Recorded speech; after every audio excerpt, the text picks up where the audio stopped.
I'm so nervous. Okay. Why? Why? Why would I be nervous?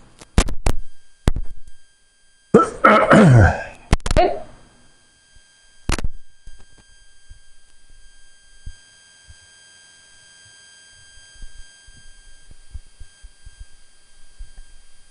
I'm immediately sweating. This is awesome. This is so funny. Okay, go. Okay, go. Good morning. Morning. Good morning, Rob.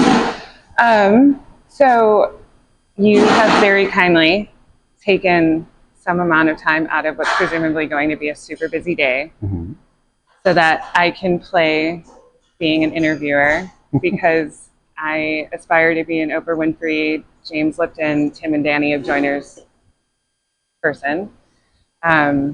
Chris very wisely advised that I don't spend the first 20 minutes thanking you for doing this and getting into it because we're on a time crunch. I am very nervous. I'm very awkward. I appreciate your patience because it's just having a conversation with you. We're just having a conversation. Like every Saturday. Like every Saturday.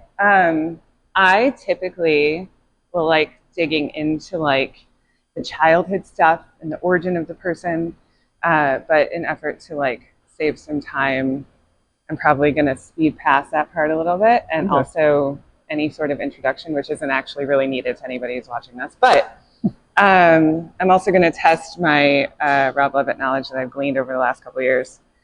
So you're born July. Sure was. July 15th, 1976. That's it. Right? And you grow up in Wheeling, Illinois. Wheeling, Illinois. How far out is Wheeling from Chicago? Oh, 40, 45 minutes. North? Northwest. Okay. I have no concept of suburbs. I'm one of those asshole Chicagoans that like knows Cicero, where I'm from, and Berwyn, where I also grew up and was born. You're not missing much. I appreciate that. The only question I have about your childhood at this time, I feel like there should be a follow-up, but what are a few memories that you have of food and cooking from when you were a kid? My grandmother on my dad's side was a horrible cook. My grandmother on my mom's side was a fantastic cook. Okay. And my mom was a pretty great cook, like a outstanding baker and a good like mom cook. Yeah. My grandma was famous for her matzo ball soup and her chocolate pudding and her chocolate chip cookies. And my mom was famous for her banana bread. We call it banana cake because it's cake. And, you know, my childhood didn't really have much to do with my career as a cook because I didn't really get into that until college. Okay. But, you know, growing up with a mom who made food from more or less from scratch most nights of the week, I think probably had some effect. Yeah. Did you ever do any cooking with her, or was it just kind of her? Not really. I'm trying to think if there was ever a time when I would have cooked anything with my mom, but I don't think so. I mean, I was into baseball and I was into music and other things. Right. Okay. So speeding through your childhood, you go to college at University of Illinois, Urbana-Champaign, and you study saxophone performance. First, I was in education for my freshman year, and then early in my sophomore year, I realized that being a music teacher was not a good idea for me. Why did you decide that wasn't going to be a good idea? Well, my original plan when I went to college was I would get a job as like a high school band director, and I would do that during the week, during the day, and then in the evenings and on the weekends I could still perform. And University of Illinois is a great school, and it's a great music education school, but they're so focused on education that they made it very clear from day one that, from day one of sophomore year, that, and this is a quote from a teacher, that we were no longer musicians, we were now educators. I remember you telling me about that, yeah. And I wasn't cool with that. And, I tried teaching lessons, and I had helped out at like summer band programs, and I just wasn't a good music teacher. Okay. Noted. Why did you pick up the saxophone? I think mostly because my brother did. Okay. My older brother played saxophone, so he played alto, and I decided I was going to play tenor. Oh. I think there was a part of me that really wanted to be a drummer, but that was probably just because my cousin was a drummer. But my parents I don't know how they did it, but they convinced me that drums was a bad idea. It was probably more for them than me. And I went with the saxophone. Okay. You still have a deep connection to music now. Do you have, I know you were saying that you were trying to learn guitar or that you're in the process of learning guitar. What kind of guitars do you have? So my dad bought my mom a Harmony acoustic guitar when he was a stock boy at Marshall Fields in 1964. I have that. Oh, that's so cool. I have a Fender Telecaster that I bought off of Craigslist. Nice. Got a shockingly good deal on it. Nice. And then I have on loan from one of our customers, I have a like a classical style nylon string guitar. I think I remember when they dropped that off. Yeah. How I'm long? not very good. You're not very good. I was just going to ask, how long have you been learning? I mean, off and on for, I don't know, 15 years or something. Yeah. And I go through spurts where I really kind of hunker down and try and learn something. And then I go through spurts where I just pick it up occasionally and noodle for a minute. But that's okay. Like, I don't, there's trying not to put any pressure on myself. It's like the fun hobby. It's not the one that you're doing professionally anymore. Right. I have no intention of playing in front of people ever. Understood. Yeah. Do you have any songs that you know down, like pat, that you can play? Nah. Not yet? No, bits and pieces. Are you a fan of musicals like your daughter? I'm a fan of a lot of the songs. Like, I'm a jazz guy, and a lot of the standard jazz repertoire are songs that came from the old musicals that got sort of reworked a little bit. So I know a lot of the music. I am a fan of musicals probably because of her, and it probably has more to do with her enjoyment of it than my own, but I'd still going to see a live performance. Like, we took her to see Les Mis over the winter. Right. And I was, I knew some of the songs, but I wasn't very familiar with it. And it was like a pretty major production. It was at one of the big Broadway and Chicago theaters. It was unbelievable. I mean, it was the same feeling as going to see a show. Right. You walked out of there just totally blown away by the performance and the production of it all. Okay. So, I will be a fan as long as she's interested. If she loses interest, then I probably will too. I was going to ask if you had a favorite musical, but probably not. Really. Not. It's more through your daughter. How many records do you have? Oh, not many. Maybe 25 or 30. Oh, okay. That's a good start. Yeah, my approach to record collecting is, like, my brother is a big record collector. Okay. And he will buy records that he knows are either valuable or are known for their production quality, and that'll be part of his collection. And then he'll also buy records that he obviously likes, the music of the musicians or the band or whatever. I look for records that I know I'm going to like, and that I'm going to actually listen to. Like, the collecting part of it is not so big a deal. It's more about buying up albums that I've already listened to that I know that I'm going to want to hear on vinyl. That you want, like, a physical copy of? Okay. If I usually save this for the last, but if you could only listen to 3 albums for the rest of your life, what would they be? That's a tough one. Which is why I wanted to hear your answer. If I could only listen to 3 albums for the rest of my life, it would probably be Miles Davis' Kinda Blue, which is probably the one album I have listened to more than any other. There was a period of my life that lasted years where I listened to that record every day.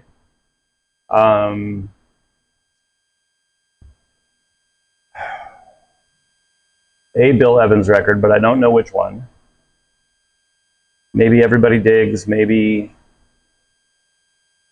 I don't know, Waltz for Debbie was the one that kind of got me into him. The third, I don't know. Man, that's a tough question. I want to say a Coltrane record, but I couldn't even begin to tell you which one. But you've at least narrowed down the artists, Sure. which is helpful. Yeah, it would probably have to be those three, though. Okay. Thanks. So you're doing, you're studying jazz performance in college, and you start working at a restaurant as a dishwasher? Yeah, so it wasn't really a restaurant. It was like this little kind of independent, hippie-owned grocery store, the kind of place that had a lot of like granola and grains in bulk bins. Sure. But they also had food store kind of. Yeah, kind of. I mean, grocery, health food, produce. They also had a little deli counter, so they made fresh bread every day, and there was a counter full of stuff that you could take home and reheat. They made a few sandwiches. They didn't do anything like meats, or certainly not raw meat. It was all prepared food. Okay. But yeah, a buddy of mine was leaving town for the summer, and he asked me if I wanted to take his job. I needed a job, so he said, if you want to take my job. And so I did, and that was my first professional kitchen. And I'm trying to avoid the questions that usually get asked. Whatever. But was there like a specific point when, because you were at like the last year of college and that you were deciding that you were going to go into culinary school, like what was that deciding factor that you knew you were going to set music performance down and embark on like this totally different direction? So between that first job, which lasted a few months, and then from there there was a restaurant on campus that was literally in the same building as most of the music school. Right. Excuse me.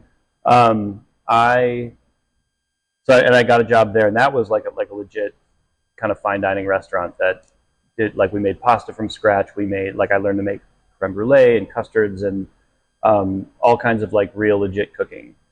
I worked there, and between that and like starting to read cookbooks and an obsession with the earliest days of the Food Network when it was still good. Should we get that? I suppose we should. Right. Hoping somebody else would hear. Oh, thank you. Thanks, Chris. I just realized why that side door is locked now, so people can't just. Yeah. Yeah. Good morning. Where were we? About working in the fine dining restaurant. Yeah, so I was working at this Italian restaurant in college, and I was watching a lot of Food Network, and I was going to libraries and bookstores and reading cookbooks and just really getting into it in a like super nerdy way. And I think the thing that really like the big realization, the sort of epiphanal moment was I was walking through the music building because I was still taking classes and doing rehearsals and stuff like that, and I heard another saxophone player practicing, and he was really good, like really, really better than me good. And I kind of poked my head in the window. I knew who it was. It was a guy that I'd sort of met out and about at shows and stuff. And he was like an engineering or computer science major or something. He was just a guy who was at school to do something, who also really liked playing the saxophone. And he was so much better than me. And he didn't practice as much as I did, and he didn't study as much as I did. But he was just sort of naturally better than me. Yeah. And it started to make me realize that some people in music, like, we all practice a lot. Like, I was practicing 4, 6, 8 hours a day. Mm-hmm. And the things that I was trying to learn, I was really struggling with. And, you know, it's like I would be taught a concept, and then I would go and try and practice that and learn it. And it was difficult. There was no, like, it didn't come as naturally to me as it did to some of these other people, mm-hmm. including people who weren't even music majors. Mm-hmm. And that really kind of got to me in a kept me up at night kind of way. Yeah. But then I started cooking, and I had that. Like, I would read about something in a book, and then I would go to the store and buy ingredients and go home and cook based on what I read, combined with what little I knew, combined with sort of intuition, and things would come out good. And then I could sort of like look at what I'd made and analyze it and try and make it again, and it would come out better. Mm-hmm. And that ability to process information and turn it into something was a lot more natural with food than it ever was with music. And I think that's what made me officially want to pursue food over music. And then I started looking at culinary school, and I got a job. Before that, I got a job at a fancy French restaurant near my parents' house where I stayed for about a year. And I still kind of feel that way. Like I still, almost 30 years later, I still find books to read, and I still get excited about trying new things, whether it's working with a new ingredient or a new combination of flavors that I've never tried before. And nothing's really new; it's just new to me. Right. But yeah, I don't know. It was just that sort of like physical talent combined with the ability to process information that I had with food that I didn't have with music. Well, thank you. Mm-hmm. What about you do you think made hospitality make sense? What made hospitality make sense? I mean, it's kind of a generic answer, but like, showing people a good time. Like it's fun to be able to see this dining room full of people, and it's like you walk by a table and people are having a great time, and it's it's not all about the food; it's about everything. But like food's obviously a major part of it. A lot of it too is about developing a culture in the kitchen, whether it's a kitchen or a butcher shop or a counter. I had a stage in here yesterday who I think would be a great fit for this place, and so we were talking about her coming on board, and I was telling her like, I'm the chef and it's my menu, but like the fun of doing all this is having a diverse group of people that you get to see every day who all have something different to bring to the table, based on their interests, based on their background, based on their ability, based on where they're at in their career. And if you get to know everybody as an individual and you get to get a bunch of different opinions on things, then I think the end result is more well-rounded, and everybody feels invested in what they're doing here. Everybody is sort of bought into wanting every plate that leaves the kitchen to be amazing, because they kind of all, in a way, they all have a say in it. And I think that that's different than how it was when I was a young cook. I don't know that it's necessarily better, but I think it's better for me. I think it's great for this place. I think that I think that the world was a different place than it was back then, and I want people to feel good about being here. And I think that when that happens, you get a good group of people that stick around for a while that all want to make really good food. I think that my idea behind asking that question is just when I have other people talk to me that aren't in hospitality and talk about their jobs, and a lot of them are working in offices, or they are complaining about like having nothing to do, or it's just like a very, very different setting. And I often think about like why. Thanks, Chris. It's restaurant life. It's all good. But I think that I often think about like what it is about me that allowed me to be able to work in hospitality. And I know I have probably undiagnosed ADHD. Like I love being able to do multiple things at once. I love that the environment of the kitchen and like having to be in multiple different places at once. Kind of that part of me, it's sort of, it fits in that and it makes sense. And like I can't focus in an office. I've tried. Sure. I need to be doing stuff with my hands, and it's like just such a dopamine hit to like start my day knowing like I have all of these different things that I have to do, and like being able to see my prep list get done, or being able to take ingredients and turn them into a finished product, and that hopefully people enjoy. So I guess I have just like these attributes of myself, but I also really appreciate your answer and how that went too.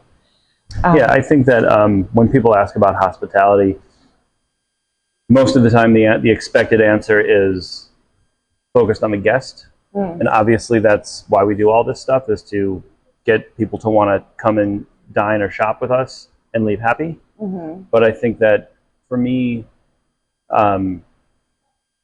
hospitality also, it's like crucial that it includes the people that you work with and yourself. And I think that a lot of that gets kind of forgotten about a little bit. Yeah. It's like, we need to make sure the guests are happy no matter what cost. And that's just not healthy.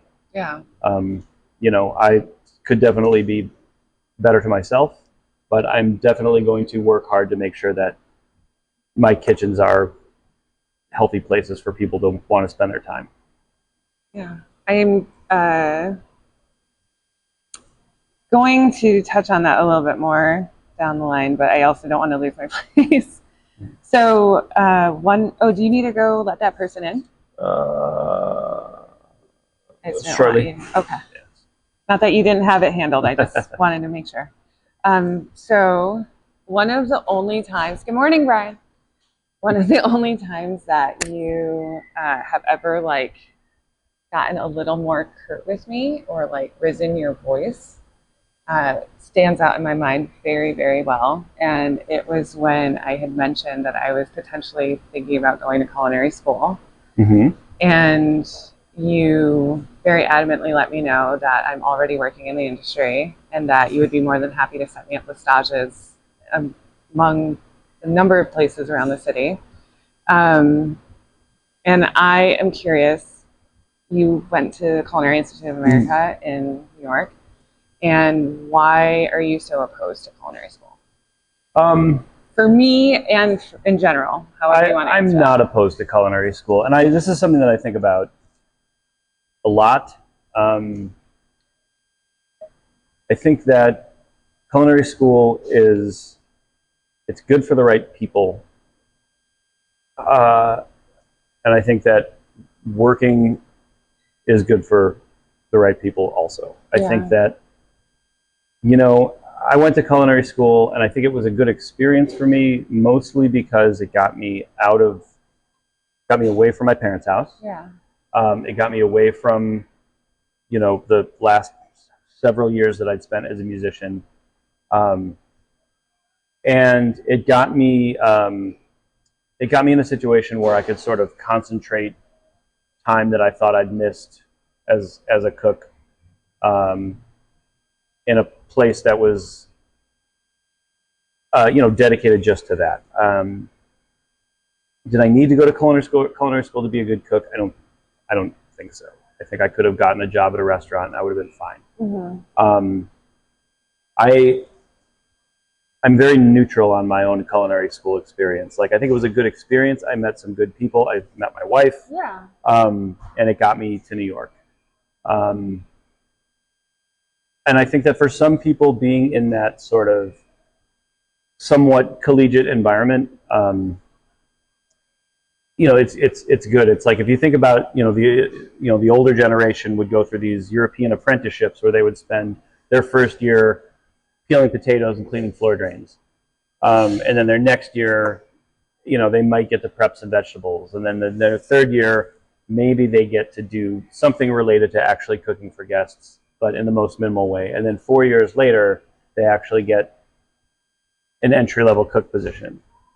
And so the idea of culinary school sort of concentrating that into practical hands-on experience where you're doing a lot of these you're learning some of these rudimentary things, fundamental things, it can be good for some people. I think that you've had enough kitchen experience to where I just didn't think it would be the best use of your time. Mm-hmm. And admittedly, to me, school and an office setting are almost the same thing. Yeah, no, I've dropped out of school 5 times. So why go back? Right.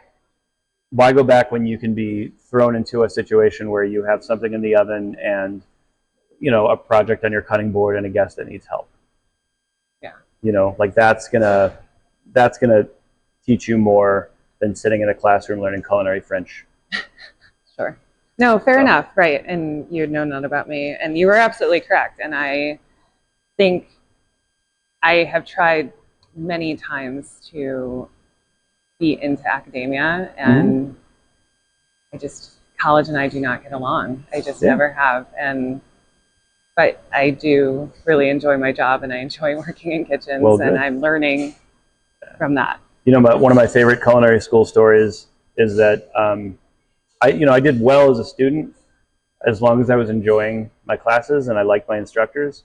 And the one class that I did the absolute worst in was charcuterie. Are you serious? Yeah, I got a C, and I just barely got a C. How? Why? Because I didn't like my instructor. Oh. It was like once I got to understand who he was and how he taught, I just kind of tuned out. I just wasn't interested. Do you need to say hi to John? Oh, that's the guy. Hi, John. Applause. Yeah. All right, I can let you in over there. Okay. So next Nicole's one. not going to culinary school. Nicole is never going to culinary school, ever. Okay. I'm not going to set myself up for failure and fail. You probably wouldn't fail. I just don't know if it's the best use of your time. I would get super frustrated, and it wouldn't be good. Thank you, by the way, for telling me that. That was super solid advice, and it was abrupt, and it stays in my head, and it's helped guide my decision to continue to not go to culinary school. Although I did think about it one more time when James told me that he is going to Kendall, and I asked him about what that was like, and then I was like, yeah, I'm not going to do that. Can you talk a little bit about your time coming up in New York, which I think is... We talk all day about that. Right. If you... Yeah, so when I was in school, I started culinary school as a little older than a lot of people. A lot of people, like James, that to them is college. So they graduate high school and they go to culinary school. Right. I had already been through 4 years of college, so I had I just left home. I'm independent out of my system. And I was really just there to focus. So my brother lived in Manhattan when I started culinary school. So I would get through the week, and then on Fridays, I would drive down to my brother's place, and I would go and find a kitchen to stage in. Sorry, I'm just laughing because it was so quiet, and I love so much. I'm just interjecting really quick, like the gradual cacophony of the restaurant, coming to life and waking up, and it's like my favorite thing. And part of me is like, oh my God, I don't know if they're going to be able to hear anything. You're okay? Yeah. But I'm also just like, it's so beautiful. Yeah, that's part of it. Yes. Okay, I'm sorry. So your brother is living in Manhattan. He's living in Manhattan, and eventually New Jersey. And I would drive down to his place, and then the next morning I would go and stage somewhere. And I staged at a handful of really great kitchens. Mm-hmm. Sometimes I would save up some money and go out to eat. And I was just trying to gain some experience. So I staged at a place called the Park Avenue Cafe. Okay. Not the most famous restaurant, but pretty well known. And I had a really outstanding meal there. And I decided to do a stage. And the celebrity chef that ran the place wasn't around. But one of the cooks told me, as soon as I walked in, he was like, if you're here because of David Burke, then you might as well just go home now. But if you want to be in a kitchen where you're going to learn a lot, this is a great kitchen. And so I stuck it out for the day, and I had so much fun, and I learned a ton, and it was really hard, and it was really great, and it was just a cool environment, and the people were cool in that fabled New York City pirate ship cook kind of way. Sure. It was all of that stuff. So I asked him if I could come back the next day and then the next weekend, and then I was just kind of there every weekend. At one point, the CDC, who I'm still friends with, pulled me aside and he said, "Are we paying you?" I said, "No, I'm just here to learn stuff. Just hanging out." He's like, "We should be paying you." I said, "Well, how about if you let me do my internship here?" And he said, "Well, of course." But then he also came back with a wad of cash for me and put me on the payroll. Nice. So yeah, that was cool.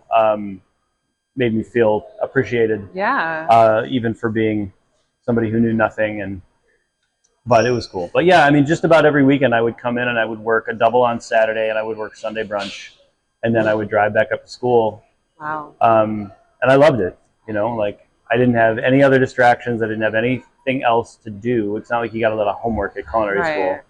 So yeah, I would go to school, I would work on the weekends, and then I did my internship at the restaurant, and I wound up just staying and working there. And I was there for a total of a little over 3 years, which at the time, if for a young cook to stay anywhere longer than a year was, not common. Mm-hmm. And I did other stages. I staged at places like Le Bernardin, and where else did I go? A place called Picholine, which at the time was a really fancy French place.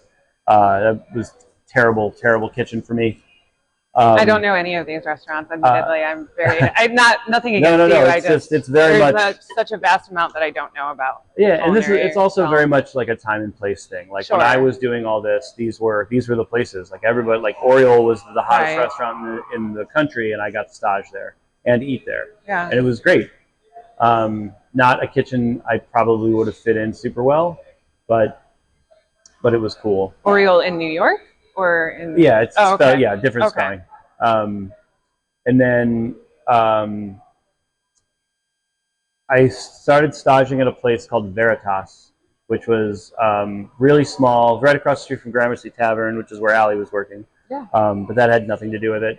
But really small restaurant, really small kitchen. The chef was a guy named Scott Bryan, just like the coolest guy I'd ever met. And everybody was like super nice. It was not at all like the kitchens I was used to. And it was so much fun. Like I had so much fun going there on Wednesdays. I remember like my first day they asked me to mince shallots, and I knew that it was a test, and that they were probably going to get thrown into a stock pot, but they actually were like cool with my shallots, and they were cool with my chives, and made me feel good. And like I graduated to turning artichokes, and nice. Yeah, and and then they would let me work a station at night, like usually with somebody. But it was like, I got to cook fish at this fancy restaurant in New York, and I got to work the meat station or whatever, and it was really cool. The problem is it was so cool that nobody quit, so they were never hiring. But they did finally offer me a job, but I was supposed to start September 15th, 2001, just a few days after 9/11. So I showed up optimistic, and the chef sat me down and was like, I got nothing. The whole city's shut down. Like, nobody's dining. We don't know what the future is. And, he felt bad that he didn't call me, but I think he had more important things to worry about. So that was a bummer, because I was very excited. I had quit my other job, took a legit vacation. Like, oh, I'm going to come back. That's 24 years ago to the day almost. Almost to the day. Yeah. Yep. Wow. But stayed in touch with them, and I staged there a few more times. Eventually, I found a job that I hated. I didn't like the kitchen. I didn't like the chef. I did have some cool coworkers, and I worked a cool station. Like it was a very European style line.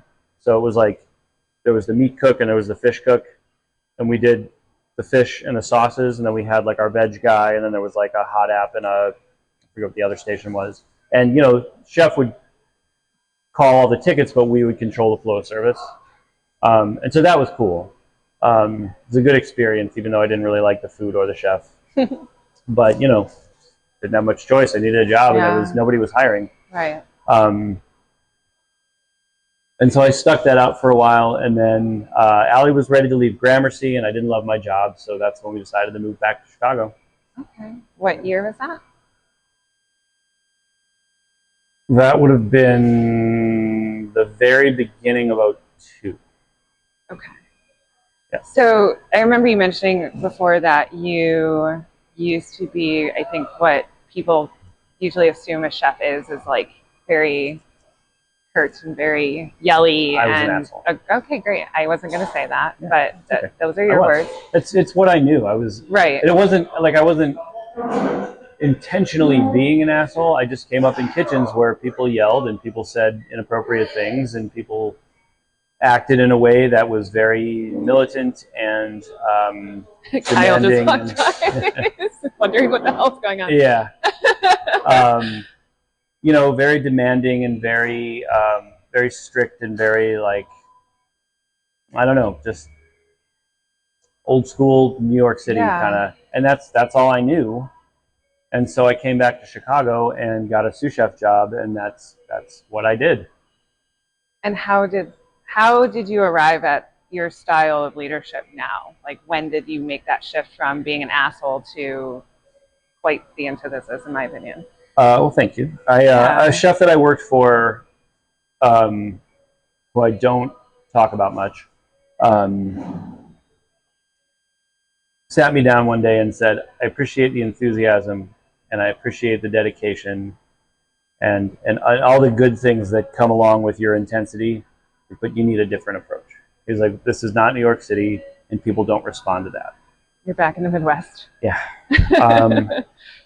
And I thought about it, and my first reaction was, like, what a bunch of wussies. Yeah. But thinking about it a little more clearly, I was like, all right, well, maybe there's something to this, and changed my approach and got a lot more out of people, and haven't looked back. Yeah. I just to speak on that a little bit, I can definitely understand and appreciate the difference, because when I was working in kitchens when I was in my earlier 20s, I often worked for my now ex-husband, who had unchecked bipolar disorder, Mm-hmm. but very much looked up to Anthony Bourdain and like these kitchens in New York that he never ever cooked in or Mm-hmm. would ever be able to.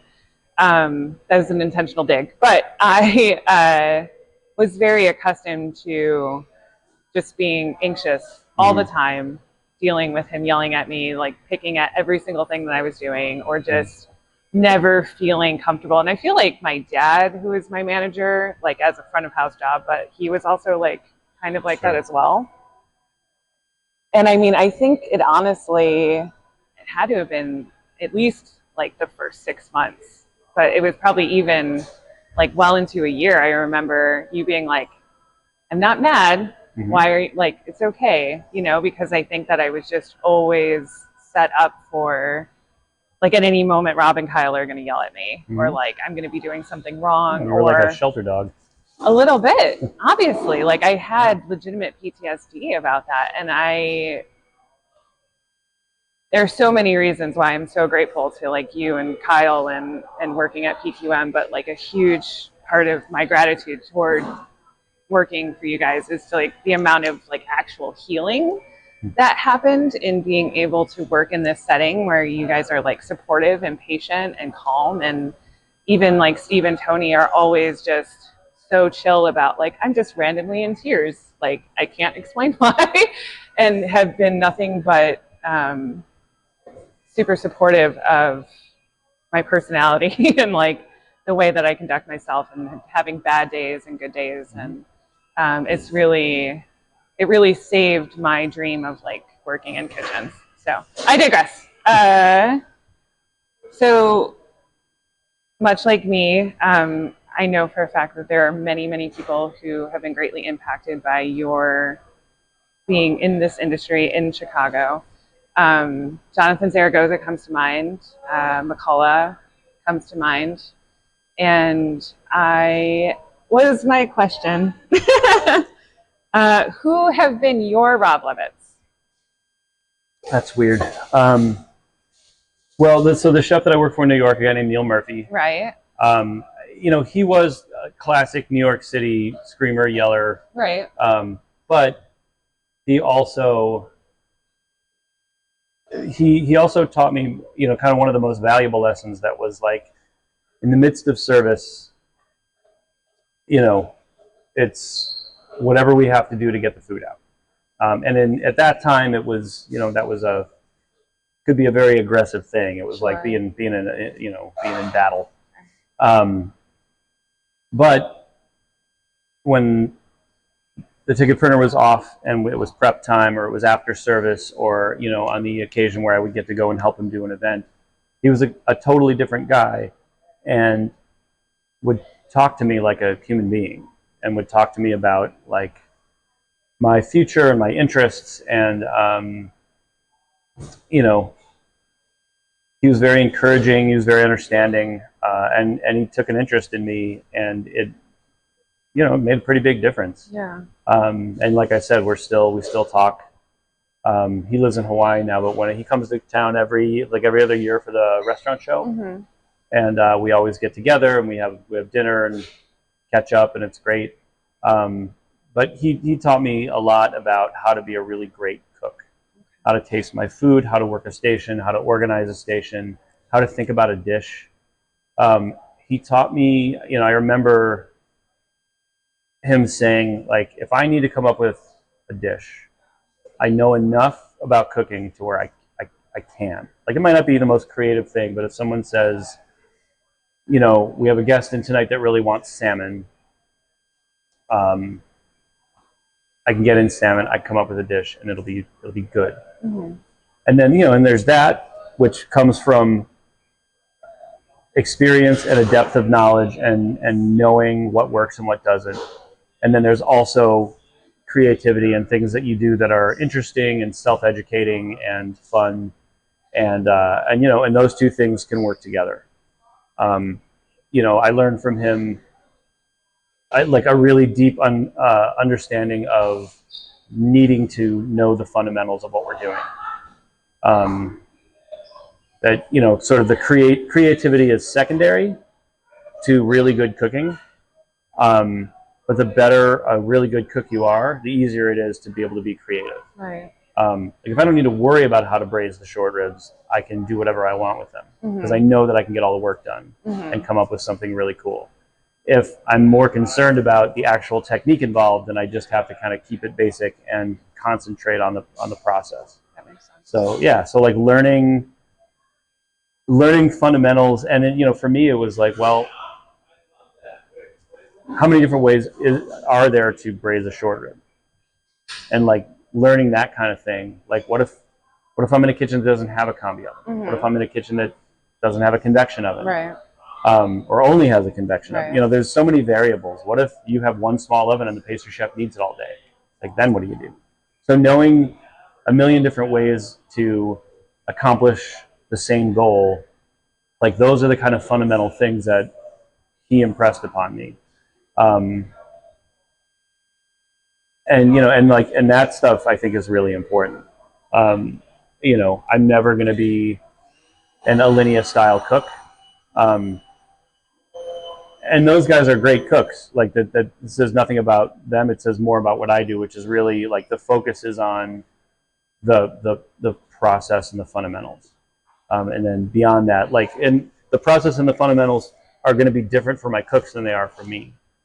So I get to play around with some fun, interesting stuff that sort of stimulates me in my growth as a cook, while I can still have my cooks working on things that are a little more fundamentally suited to where they're at. And sort of bringing all that together, I think, can be really fun. But that foundation was based on working in his kitchen. I worked for a guy named Dean Zanella for a number of years. He was a chef in Chicago. He had a restaurant called 312 Chicago downtown. I was his sous chef for a long time. That was I learned a lot about the business of a restaurant and managing a big staff in a busy restaurant. I learned a lot about expediting working there. It's also where I butchered my first pig. I'm sure you've heard the story a million times, but I had an interest in butchering and sausage making and charcuterie, and curing. And one year my Christmas present from him was a 300-pound hog. And he basically said, do whatever you want. Save the ribs for staff. Save the ribs for staff. I have heard the story once or twice. But that was it. That was like officially sealed the deal on my interest in butchering and meat curing. And had you already read Cooking by Hand at this point? Yeah. Okay. That would have been, I probably had it for almost a year at that point. Okay. And I was kind of working my way through a lot of the stuff in there, making pasta. Kind of what led to wanting the hog. I was making a lot of sausages and all that kind of stuff. And then, he called one of our farmers and got me a pig. That's awesome. Who's your Rob Levitt now? In the industry? I mean, in a way, it's Paul. It's weird because the relationship is different. Yeah. But He's somebody that I've looked up to. Like, I often tell the story of, like, I remember when he got Food and Wine Best New Chef in '99, I think it was. Okay. And back then, you know, we didn't have smartphones. And Sorry, I'm sorry, I'm laughing. No, it's true. One of my favorite. We used to have to look in books to find things out. Yeah, but I mean, it was like somebody came into the kitchen with a copy of Food and Wine, and all the cooks kind of gathered around, and we were flipping through who all the new chefs were, and this guy from Chicago popped up, and everybody sort of looked at me, and I was like, I've heard of him. Right. But then, you know, the next time I was in Chicago, I absolutely went and staged at Blackbird. And, you know, it was like anything else. Nobody wanted to leave, so he was never hiring. But I did do a stage there. I had to leave a little early because I had to drive back to New York, and they were predicting a snowstorm. So I had to get on the road as fast as I could. Did you avoid the snowstorm? Yes. Nice. But then when we moved to Chicago, I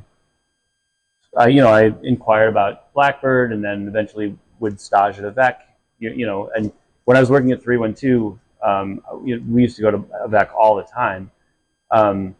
But I would, you know, and it was like right in between where I worked and where Allie worked. So I would often like stop at Avec on my way to pick her up and just pop in and talk to Karen, the opening chef there, for a while, just ask her questions and pick her brain and probably annoy her. But she and I are still tight as well. That's like awesome. we talk a lot. She's amazing. You know, and then I'm lucky that I get to work with guys like Brian and Perry all the time. Mm-hmm. You know, and it's you know, it's a different relationship, but it's great to have people like that. Right. You know, access to that kind of information all the time. Cool. What qualifies someone to earn the big C as a chef, as I refer to it? Oh, I mean, there's no way to answer that. There's no way. There's no way. You know, it could be somebody who just has the money to do it. You know, and if it's like the title's just a title. You know, that's why in a lot of kitchens everybody calls everybody chef. Which is why I think I wanted your opinion on this, because it's something that it's something that I am extremely uncomfortable about, like super uptight about. I will correct people and say I'm not a chef, and I realize now, as time is going on, where it's a sign of respect, and they're referring to me, and I'm a little less uptight about it now, but I'm very adamant about, like, I do not know how to operate a restaurant. I do not know how to do a number of things, and I feel very uncomfortable at the thought of somebody ever thinking that I'm a chef right now. Yeah, I mean, it's like there's no great, like you look at somebody who's a legend like Charlie Trotter. Yeah. And he was a great chef, but he was a terrible cook. Really? Oh, not a terrible cook, sure. But like, you know, I feel comfortable saying that I'm a better fundamental cook than Charlie Trotter. Okay. Am I a better chef than him? Probably not. Yeah. You know, like he had a mind for business and hospitality, and he had amazing ideas for what should go on the plate. And he was working with small farmers before anybody. And it's that very sort of European mentality that it's not about saying you're a farm-to-table restaurant. It's about knowing that the only way to make a plate of food better is by getting better ingredients than anybody else. Mm-hmm. You know, you can take two cooks with an equal skill level, and if one of them is working with garbage product and one of them is working with amazing product, this person's food's going to be better. You know, right? And so that was one of the things that he did, was find the best product available. So, you know, in that regard, he deserves to be considered a legendary chef. You know, and some people are just really, really good cooks, but they don't know how to run a kitchen. Mm-hmm. So it's like, what qualifies somebody? When did you get comfortable for the first time being called Chef Rob? I'm still not comfortable being called. You know, that's not a play. But it's true though. It's, you know, my first chef job, I was like, all right, everybody's gonna call me chef now, and it was like, it wasn't one of those kitchens. Yeah. And I didn't stay very long. When, I don't know. Okay. You know, I've never really been. I think by the time I was comfortable being in the position, I was already not interested in the the title. I didn't feel like people needed to call me chef.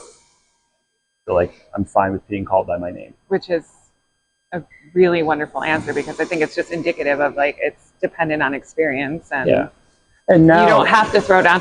I feel like so many people are so quick to like, I'm a chef, call themselves a chef. And yeah, I mean, they want to put on the fancy chef coat and they want the title. it's like, cool, butcher a chicken.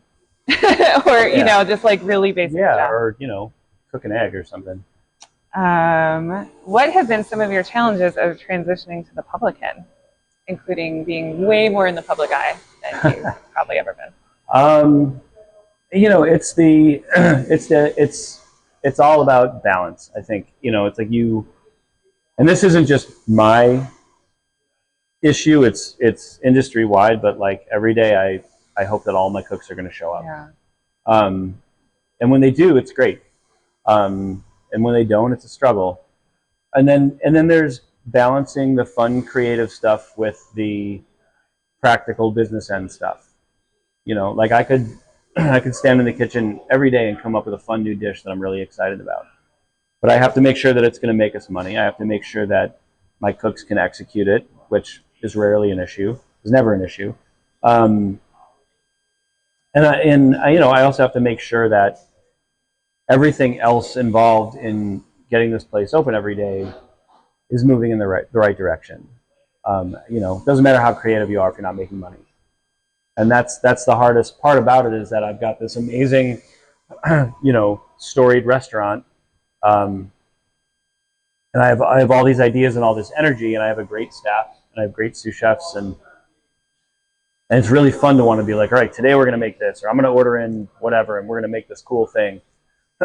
But I have to balance that with figuring out how, you know, at the end of the day, we're going to be profitable, and I can afford to pay everybody, and you know, like all those things. It's the hardest part about being the chef is the business end of it.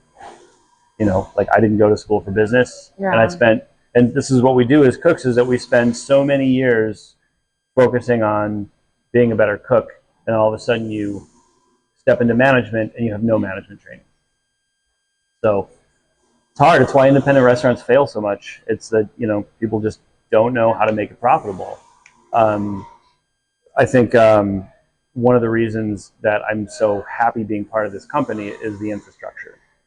You know, like if I'm having trouble figuring out the numbers, I can grab Brian, or I can grab Perry, or in some cases I'll go right to the CEO and I'll sit down with Karen and I'll say, do you have 5 minutes? I have some questions for you. And I have access to all these people who are good at numbers and good at business and can help me. Mm-hmm. It's, you know, like I had my own restaurants and I've been an independent operator, and it's hard, and it's like not a lot of fun, because I wasn't good at it. And trying to get better at it took away from me doing the things that I enjoy. And when I'm here, I have a group of people who want to see this place be successful and want to see me spending most of my time focusing on the things that I'm really good at. Yeah. I don't know did I answer the question? You did, and I think that was actually going to. There's a question later on that I was just asking, like, what your experience was between, you know, you and Allie owning Motto, and then Butcher and Larder, and then like being very much this kind of company guy for local foods at some point, which you hated, and then that's when you and Paul talk. And then, so this, like the different experiences in this different setup of like owning your own thing, and then being kind of loosely a part of a thing at local foods, and then now seemingly you're really happy with one-off hospitality. Yeah. And like what the benefits of each of those are, or I think you already kind of touched on it, of like the difficulty of having your own business. Yeah. And, you know, it's been a lot of interesting experiences. You know, when we had the restaurant, we weren't owners. It was a very strange situation, but basically the people who were the owners did not want to be public facing. And, you know, I later learned why, but that's a different interview. So basically they hired us and we ran the business, but they still owned the business. So they, we were employees, which worked out well in the end, because when we finally got sick of them and, being poor and stressed all the time, we were free to just walk away. And we did. Butcher and Larder, we were owners with investors. And, and it was hard, because not only were we trying to set up a business that we didn't really know how to run, we also, I opened a butcher shop, some animals in a restaurant setting. Read a lot of books, made a lot of friends who were butchers, got a lot of advice, but really, when it came down to it, I was not a great butcher when I opened that shop. And I learned the hard way, and I learned fast. And there was a period of time, most of the first year that we were open, I did all the butchering. 2, 3, 4 pigs a week. Wow. A whole beef, a lamb or two, endless chickens. I did all the butchering, and my staff would work the counter, or eventually, I taught somebody how to make sausage, so I had a person making sausage. And people making pâtés or making other things with the product. And as we went, I would teach people how to do things, like I would cut beef, and I would show somebody how to cut steaks on the saw.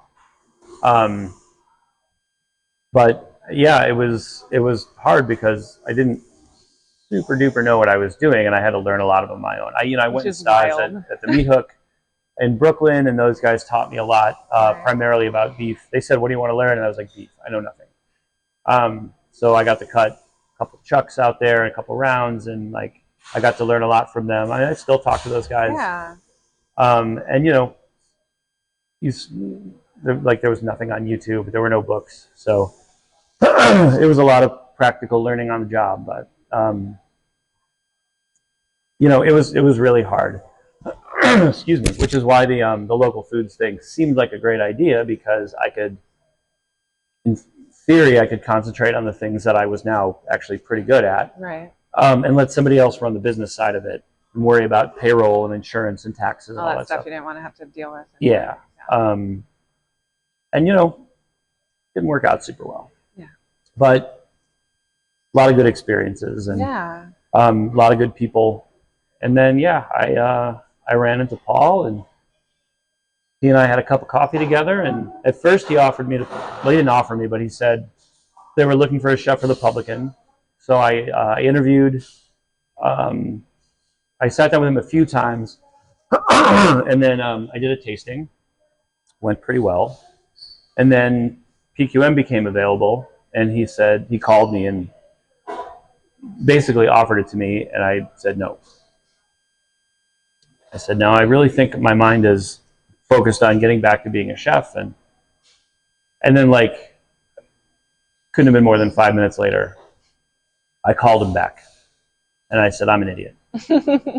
I said, I will absolutely take the PQM job. It makes so much more sense. And then he spent the next 10 minutes trying to convince me to take the PQM job. And I kept saying, you don't have to do that. I'm in. I'm totally in. It makes more sense. I'd be happier. I can cook. I can cut meat. I can cure. Yeah. You do all the things that I love to do all under one roof. And I think it would be a much better fit. And I'm in. So a couple days later, I met with him and the culinary director at the time. And they continued to try and convince me to take the PQM job. And I said, guys, let's just tell me where to sign. And then I got to go. They were like, don't say anything to anybody yet. We're going to wait. I was like, no, I'm giving my notice today. And I did. Awesome. I have more questions, but also I don't want to take up too much of your time. So when you need to go. Okay. What time is it? 10. 10. Yeah, maybe another 10, 15, 20. Cool. Okay. Thank you. Sure.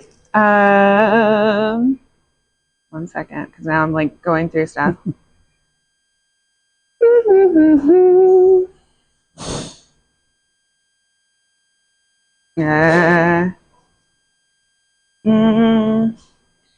What were some of your first memories of making salumi and sharing it with, was it Kara at Abaco? Karen.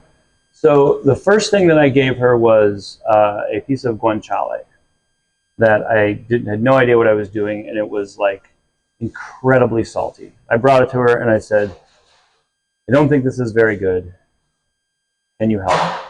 And she was super busy and she was like, let me play around with it and I'll let you know.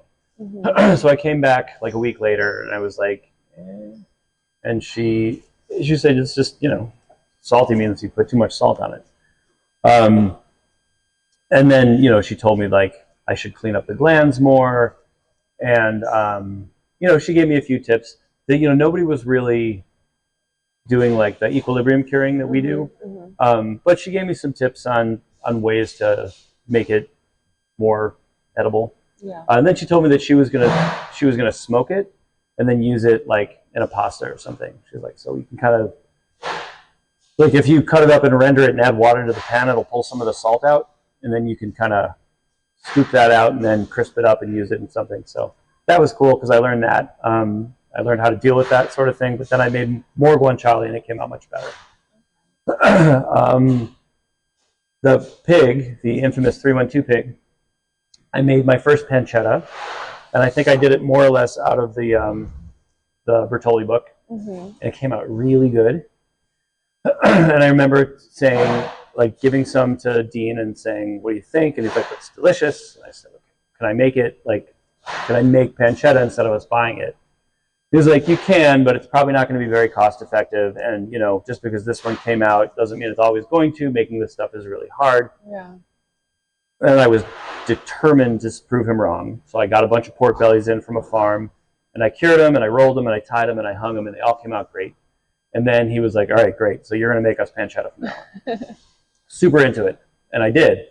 And then I remember hearing him in the office on a call. It was with the 312 was part of the Kimpton Group, which is this huge international hotel and restaurant company.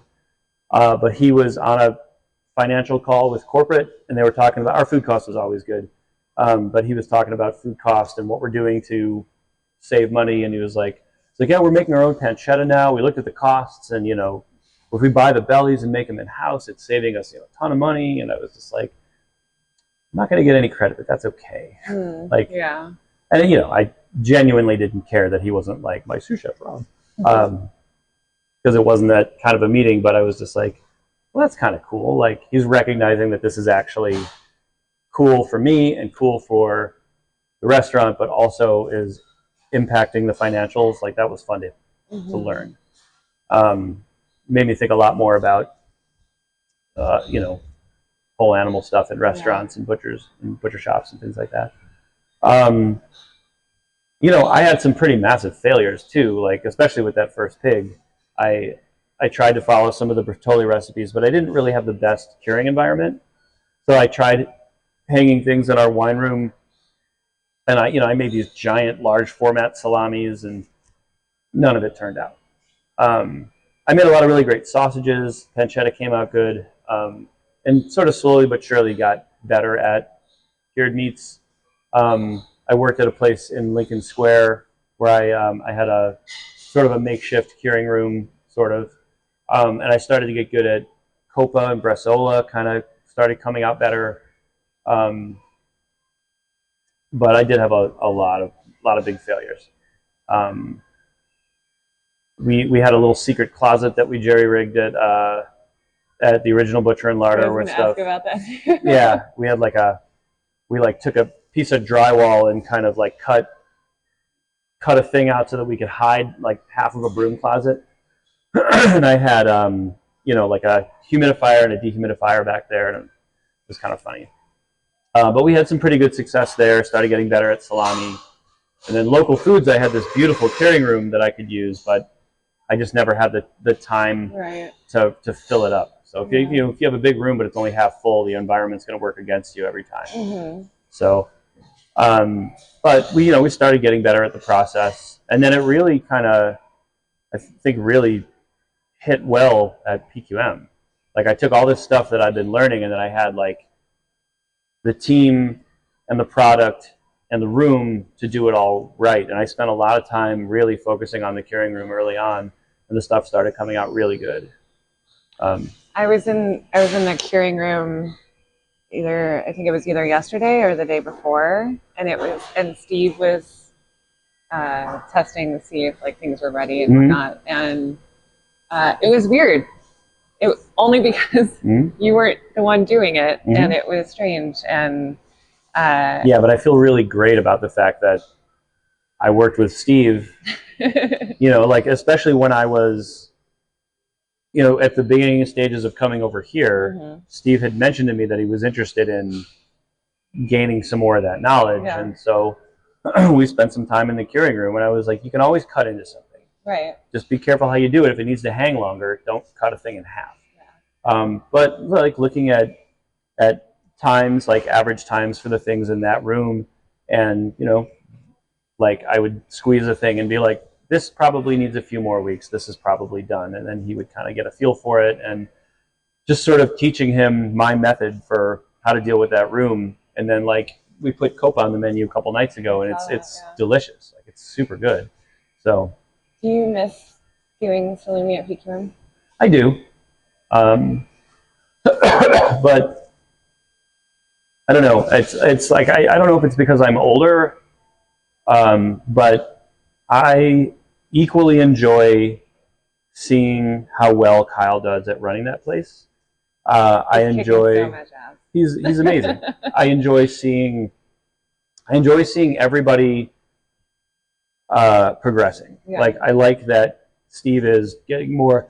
Excuse me. I'm sorry. There's some water here. Yeah.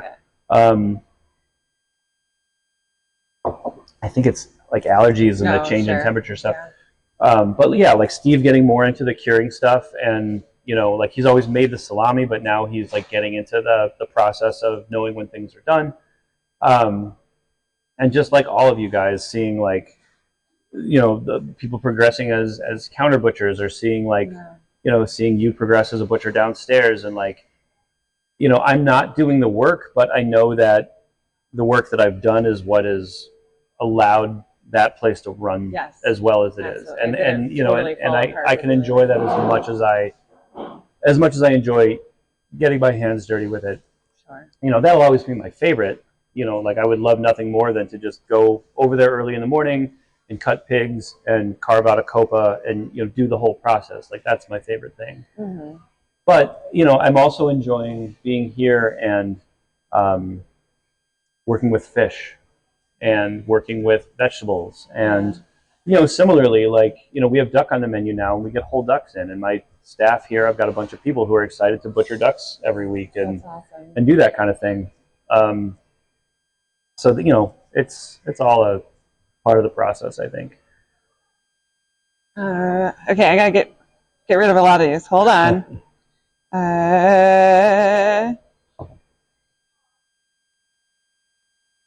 Where? Oh, no. Hold on. How do you take care of yourself? Oh, I don't know. Your mental health. That's something I struggle with. Okay. I mean, I don't struggle with it, but I definitely could be better. Like I don't exercise, and I should. But you're also on your feet a bunch. Yeah, but you know, sure. I think your body gets used to that. Yeah. I think that I could stand to, I don't know, do something to take care of myself. You know, I listen to music, I listen to podcasts, I read, you know, I read mostly cookbooks, but I read a lot of them. And I really read them. Like I find something that I like, and I study it pretty in depth. It's interesting too now, because if I find a book that I really like, then I don't do this a lot, but you know, like because of things like Instagram, I can actually reach out to somebody who wrote a book, and I can either tell them I appreciate it or ask them a question. And that's proven super valuable. You know, listening to records, that kind of thing. And being with my kid, you know, she's amazing. And, you know, she and I can talk about music now, both from a listening and enjoying standpoint to a, like sometimes every once in a while, she'll ask me something about music from like a studying music standpoint. And we'll have a whole conversation about something related to music theory or harmony or something like that. And I can tell she's like, you know, a little tentative, because I don't know. That's just how kids are. They don't want to admit that their dad knows more than they do about something. Sure. But I also know that she knows that I do, and Right. she'll ask questions sometimes, which is fun.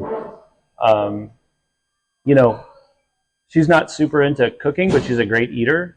So like she likes to hang out in the kitchen when I'm cooking, and that's fun. Like she'll do her homework at the kitchen table while I'm making dinner sometimes. That's fun. Nice.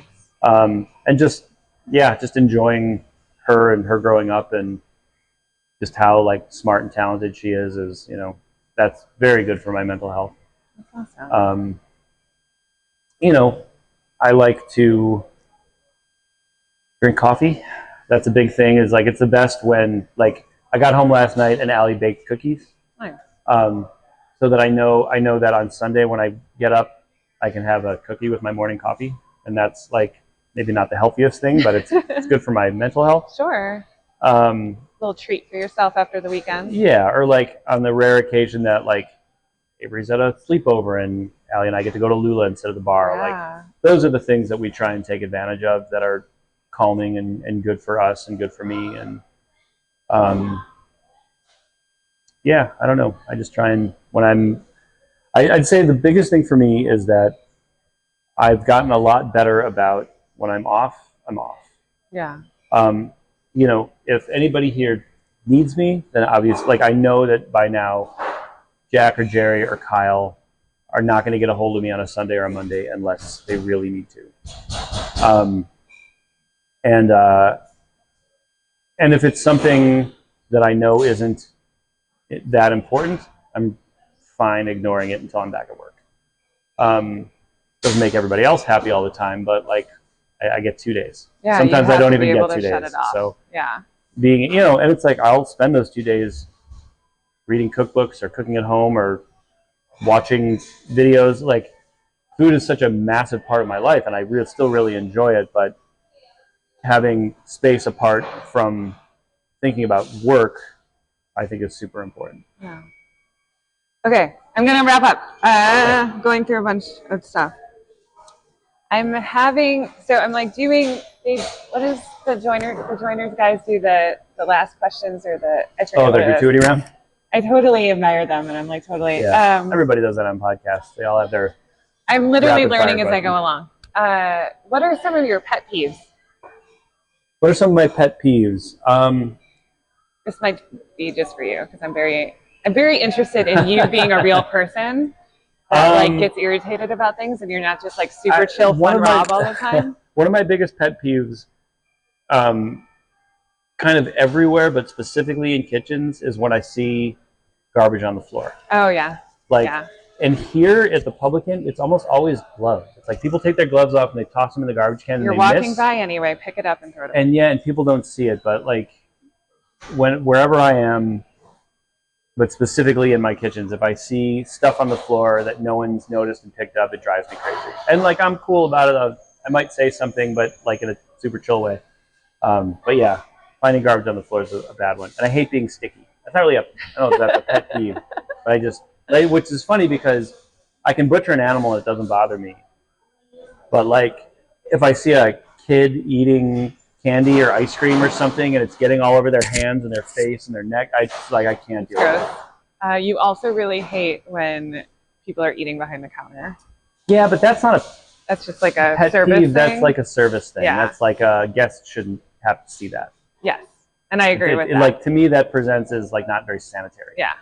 No, I agree with that. I just know that like if you're working in PQM, like we should be mindful of not eating behind the counter because Rob is going to say something about it. Yeah. Well, it's to the point now to where if I see half-eaten food on the counter, I'm just throwing it away immediately. Yeah. Which is leads to another thing I don't like, which is waste. Yeah. That really drives me crazy when I see things that could have been used. Like when somebody misfires a dish. Yes. And I have nowhere to send it, and I know that it's just going to sit there. It really makes me sad. I will agree with that one. A big one for me is when something unfortunately doesn't get used and it gets lost in the walk-in or something, Sure. and I get really miffed about that. Yeah, and it's going to happen. Right. You just got to try and avoid it. Yeah, as best you can. What's your favorite color? I don't know. You know, and it's funny I thought because it was gray. Is it gray? not gray? No. Oh. That's interesting though. Wrong. You know, I was, when you have a kid, at some point your child is going to ask you your favorite color. She was originally, she assigned us favorite colors, and mine was blue and Allie's was yellow. And I, you know, because of PQM, I guess I wear a lot of blue, but I don't know. I always really like green and brown. Okay. Um, like a forest green or like a yeah. Okay. Yeah, I'd say more of like a foresty green. I think I thought it was gray because I feel like you've had a lot of gray things, or like I feel like I've asked you this before, and you might have said you don't hate gray. I don't know. Well, I don't know hate why gray. it was in my mind that you like gray. Yeah. I mean, but this is like why it. I'm asking. Yeah. Okay, so green and brown. Probably, yeah. What's your favorite food? My favorite. I didn't say they were good questions, but they're simple. Reese's peanut butter cups. Okay. Well, no, that's not true. That's my second favorite food. There's this cake that Allie makes, which is based on a sour cream coffee cake that her mom used to make, but she makes it differently to accommodate my nut allergy. Okay. That's probably, if I could only eat one thing for the rest of my life, it would probably be that cake and a cup of coffee. That's awesome. Yeah. I love that. I also like ham a lot. Ham. Mm-hmm. What is the best part of being chef and butcher Rob Levitt? What is that? I mean, I think it kind of goes along with working for this company, because I think working for One Off really shaped this part of me, but it's taking everything that I know and that I've learned over the last 27 or 8 years, 28 years, I don't know, almost 30 years, and bringing that to this very collaborative environment. I really enjoy that. Like I really like knowing everything that I know, but I also like the way it can affect a conversation with anybody from Brian to Kyle to, you know, I've got a cook right now that is so green and entry level, but to be able to contribute something to every conversation with all of those different people, I think is really cool. You know, like the difference between you when you started and where you are now, like being able to have contributed to that in a hopefully positive way is probably my favorite part about where I am right now in my career. What's the worst part of being chef and butcher Rob Levitt? Having that, like you have a really great service and you see all this great food and you get to be creative and like there's all these wonderful things, and then like you have to come back to work the next day and you have to open your email and you have to you know, you have to deal with a lot of things that aren't as fun. Yeah. You have to look at a P&L. You have to sit in meetings. I don't like sitting in meetings. I know they're productive. I know we get a lot of work done. So many meetings, it seems. But yeah, you know, well, with two places. Right, sure.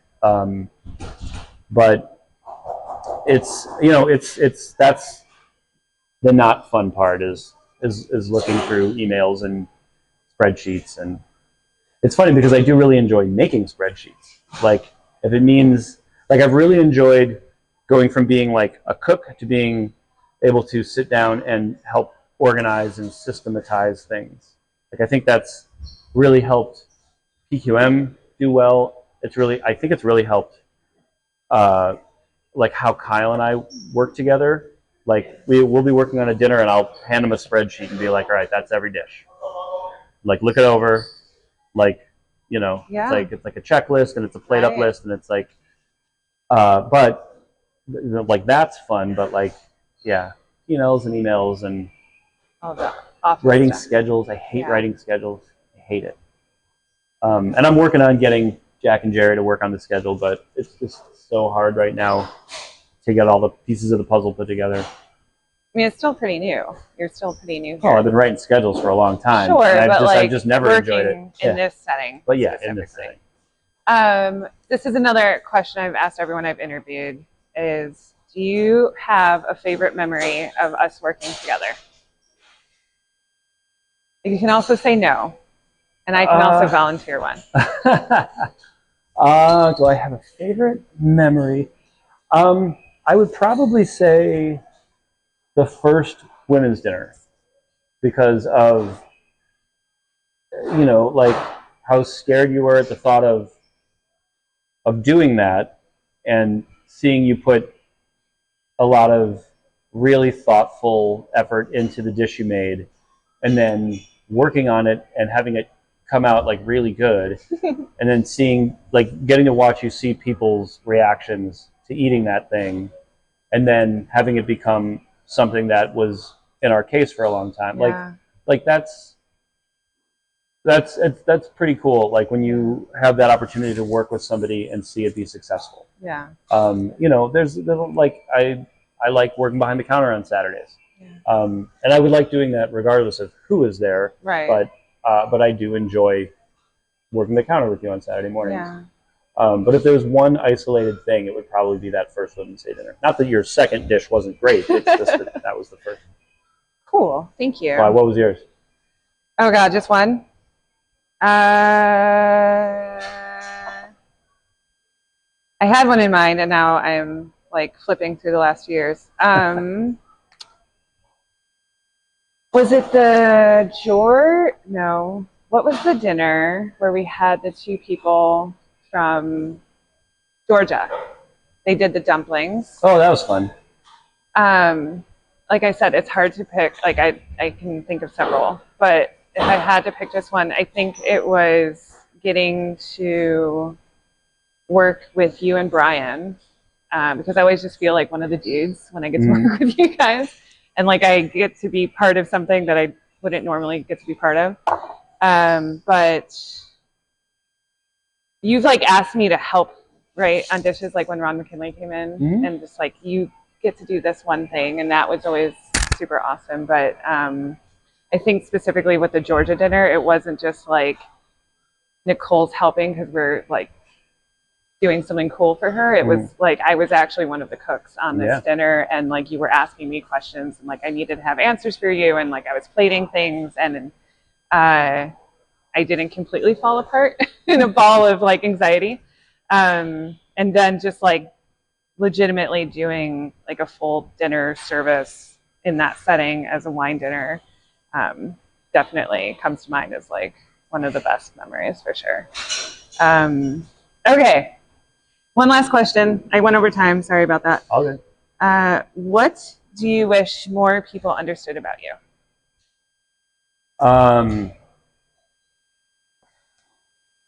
As a person. It's a two-parter. As a person. I think that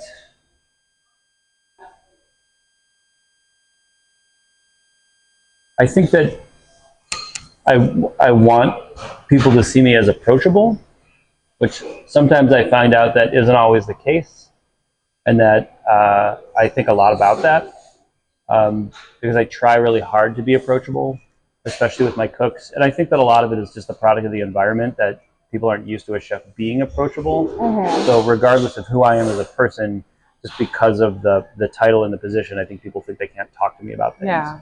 And I try early on with a new cook or a new employee to make it hopefully clear that I am. I think everybody gets this to a degree, but like I do get very anxious and nervous, and I have plenty of anxiety issues that go along with this job, and I think I don't know. I think people are surprised to hear that. Yes, I was going to say you hide it tremendously as well. Yeah, and I'm lucky that I have always been good at being in front of people, whether it's people that I work with or guests, or being on stage or doing a demo. And I don't know if that's because of all my years as a musician, but like I can play the part very well. But it doesn't mean that my stomach isn't tied in knots. And it's like I don't get nervous about being in front of people, but like I can be up all night, and I can come in here just like crippled as to what the day is going to bring. I I don't think it's terribly uncommon, and I try my best to deal with it. But it's out there. It's real. I think you already kind of answered this, but and the second part was, what do you wish more people understood about you as a chef? But I guess that's kind of the same. Yeah. in, Like, yeah. you know, like I'm never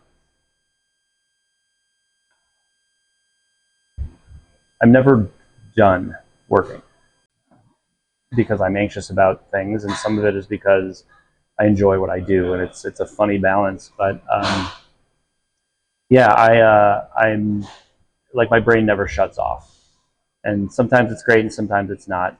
But you know, I don't know. I don't know. It's a weird one. I'm always thinking about stuff, and sometimes I wish I wasn't. Yeah. You know, I remember the first time Kyle was sort of like officially the sous chef, and I took a vacation, which I never do, and I was only gone for like 3 or 4 days, and he was in charge for 3 or 4 days, and I came back. And I was like, all right, catch me up. And he just had this like shell-shocked look on his face. Oh. And the first thing he said to me was, how do you deal with hearing your name so many times in one day? And there are times when you know, it's like you can't, like you kind of have to, Terry hide that. Alexander's here. What's that? Terry Alexander's Oh, here. nice. There are times when you kind of have to just deal with that, but it is like, there are times when I'm trying to do my own work, and it's like, if I hear my name one more time, if I get one more question, I'm going to freak the fuck out. but you can't. Right. And that's, you know, I don't know. Does that answer the question? It does. Okay. I am going to let you go back to being Chef Rob, because there's like 5 people in my purview that are waiting on you right now. Thank you. Sure. Thank you very, very much for this. Thanks Thank for being you for your interested. time. I hope you have a wonderful rest of your day. You too. And great service. Okay, done. Thank you.